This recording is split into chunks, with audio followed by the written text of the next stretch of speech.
On m'avait évangélisé, mais je n'avais pas poussé au sérieux parce que j'étais attachée beaucoup au matériel, J'aimais beaucoup l'argent. Donc j'aimais tout ce qui brillait, je suivais plus l'argent. Mais quand je suis tombée malade, que je me suis retrouvée seule sur mon lit d'hôpital, entre la vie et la mort, toutes ces personnes, tous ces hommes qui m'appréciaient, qui pouvaient me donner de l'argent, soit pour le téléphone, habit et tout, j'avais plus personne.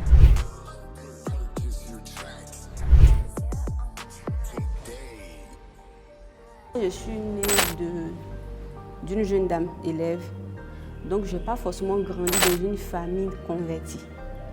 C'est au cours des années à l'école que j'ai fait la connaissance de mon professeur qui était lui pasteur. À partir de là, il a déclenché quelque chose en moi. Et après, j'ai découvert que j'étais très malade. Et là, il fallait vraiment que je cherche Christ. Mais n'étant pas prête, parce que j'étais beaucoup attachée aux choses du monde, j'avais des petits amis, je sortais beaucoup. Donc, je n'étais pas vraiment sincère dans ma marche avec Christ. Mais il fallait vraiment que je me retrouve sur un lit d'hôpital, entre la vie et la mort. En 2007, on me détecte une maladie liée au cœur, une cardiologie. Et après, le médecin qui me suit me dit « je dois t'opérer du cœur ». Le coût de l'opération étant élevé, mes parents ne pouvant pas se permettre de payer. Je suis restée avec le mal pendant, je crois, 3 à 4 ans. Et ma maman, elle entend parler d'un homme de Dieu par-ci, par-là, qui peut opérer le miracle et tout. Pendant que moi-même, je ne partais pas à l'église. C'est-à-dire que je ne partais pas à l'église parce que j'avais entendu l'évangile. Mais je partais juste parce que mes amis partaient, je suivais les gens. Et mon état de santé s'aggrave. Et voilà que je dois vraiment chercher soit l'argent, soit Dieu. Soit on m'opère ou je meurs. C'est en ce moment-là que je commence à comprendre beaucoup de choses. Le moment qui a déclenché vraiment ma foi en Christ, c'est quand je prends les résultats de mes examens et que je me rends compte que j'ai que quelques mois pour vivre. Et que mes parents doivent s'arranger pour réunir une somme pour pouvoir m'opérer, ou bien je meurs. C'est en ce moment-là que je commence vraiment à entendre des paroles, parce qu'avant j'avais entendu, on m'avait évangélisé, mais je n'avais pas poussé au sérieux parce que j'étais attachée beaucoup au matériel, J'aimais beaucoup l'argent. Donc j'aimais tout ce qui brillait, je suivais plus l'argent. Mais quand je suis tombée malade, que je me suis retrouvée seule sur mon lit d'hôpital, entre la vie et la mort, toutes ces personnes, tous ces hommes qui m'appréciaient, qui pouvaient me donner de l'argent, soit pour le téléphone, habit et tout, j'avais plus personne. Je me retrouve à l'hôpital, entre la vie et la mort, seule avec ma mère. C'est en ce moment-là que je me rappelle de l'évangile que mon professeur m'avait annoncé. Qu'il y a quelqu'un qui pouvait me guérir parce qu'il a payé le prix pour moi à la croix. Et il me dit, est-ce que tu sais que Christ dit, par ses maîtres reçus, tu es guéri? Mais au début, je n'avais pas cru.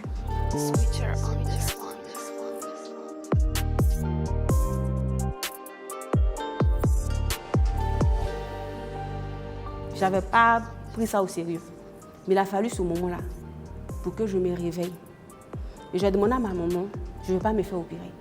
Même si tu trouvais l'argent, l'opération n'allait pas se faire parce que le médecin m'a dit, c'était pas, à 50%, ce n'était pas sûr que l'opération réussisse. C'est-à-dire que c'était, même si on donnait l'argent comme opération, ce n'était même pas sûr que je sorte du bloc. Donc ça sert à quoi? On va chercher le Seigneur. On m'avait déjà annoncé que je n'allais pas voir l'année 2014. Et là, je me retrouve 31 décembre 2013, dans la journée. Mes amis étant témoins de ce que je vivais, ils avaient aussi entendu les propos des médecins et tout. Même il y a des hommes de Dieu qui avaient aussi prophétisé ma mort. Donc ma meilleure amie a décidé de venir auprès de moi pour me regarder mourir, parce qu'on lui avait dit que je n'allais pas voir l'année 2014. Et on était au 31 décembre 2013. Donc elle me dit, je viens chez toi, comme ça tu meurs sous mes yeux. Et la fille vient chez moi, on est ensemble jusqu'à les 19h, 20h, 21h. Elle me dit, mais tu respires encore? Ok. Et jusqu'à 23h, je vis. 23h59, minuit. On est en 2014. Je me mets à genoux. Je regarde le ciel. Je rends gloire à Dieu. Je rends gloire à Dieu et je comprends que Christ a vraiment payé. Pour moi, la croix, moi-même, je suis un témoignage. Aujourd'hui, on est en 2024. Ça me fait 10 ans. Donc, à partir de là, je me suis attachée. J'ai commencé à servir Dieu. J'ai commencé à enseigner les enfants à l'église. Et là, j'ai rétrograde en 2018. C'est-à-dire 4 ans après, j'ai rétrograde. Et je contracte une grossesse. Et pendant l'accouchement, les mêmes choses reviennent. On me dit, tu ne peux pas accoucher par voie basse. Tu ne peux pas accoucher par voie basse. Parce que si tu pousses, tu peux faire 5 minutes de contraction. Donc, ça ne sert à rien d'attendre que tu sois à terme pour accoucher. Arrange-toi à être opéré avant le 9e mois. Je retourne en cardiologie. Le professeur qui me suivait me dit, effectivement, on doit t'opérer. Parce que tu peux avoir des fortes contractions, tu ne peux pas supporter de fortes douleurs. Ok. Donc je viens, et là je me mets à prier. Dieu, il est amour. Dieu, il est amour, il nous connaît. Il nous connaît même depuis le sein de nos mères, il nous connaît. Et je me suis rendu compte que voilà pourquoi toujours quand je prie, il dit Seigneur, tu m'as connu même depuis le sein de ma mère, tu m'as aimé. Et pendant que je vais accoucher, c'est-à-dire que pendant que je prie, je dis au Seigneur, je veux que tu me supprennes, je ne veux pas connaître le jour de mon accouchement, même si je sais que je ne veux pas avoir des contractions avant, mais il faut que tu me supprennes. Et là encore, Dieu me surprend. On me programme le même jour de l'opération, c'est-à-dire que je n'ai même pas eu le temps de me préparer, mais je dois rentrer au bloc. Et je rentre au bloc le mercredi 3 septembre. Je rentre au bloc, on me fait les injections et tout. J'ai demandé de ne pas dormir. Et quand on fait la césarienne, on retire mon fils. Je commence à avoir un sommeil. Sommeil en train d'enseigner que les médecins ont commencé à paniquer. Ils ont commencé à me taper de partout. Non, mais tu ne peux pas nous faire ça, tu ne peux pas mourir maintenant. Et c'est là qu'on me rend compte que pendant que je suis enceinte, il y avait des boules dans le ventre. C'est-à-dire que pendant que le bébé était là, il y avait des boules. Et le médecin, il opère, il retire même les boules. Et tellement j'avais sommeil, il a eu peur. Mais là encore, il m'a tenu la main. J'ai eu la grâce d'avoir un anesthésiste qui priait. Il m'a tenu la main en priant. Et Dieu a fait grâce. Je suis sortie de là. En bonne santé. Mon fils également. Mais là, l'ennemi ne s'est pas arrêté là.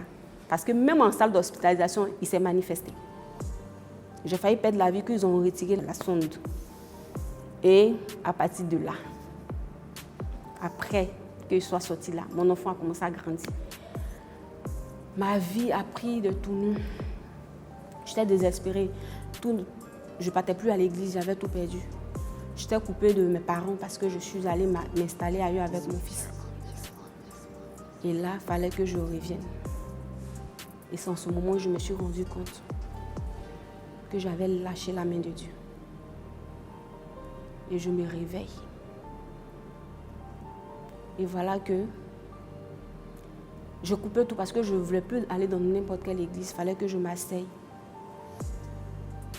Et Dieu, dans sa bonté, m'envoie quelqu'un qui me réévangélise comme si je n'avais jamais connu Christ. Et je m'attache. Je m'attache jusqu'à aujourd'hui. J'ai décidé d'avoir une vie de sanctification. Aujourd'hui, je suis une Sarah épanouie, apaisée. Je dors en paix. Je ne me soucie plus du lendemain. Je ne me soucie plus de ce qui est à la mode.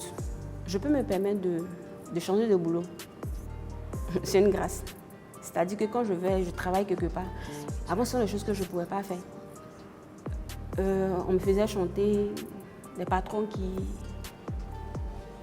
qui me faisaient la cour au travail.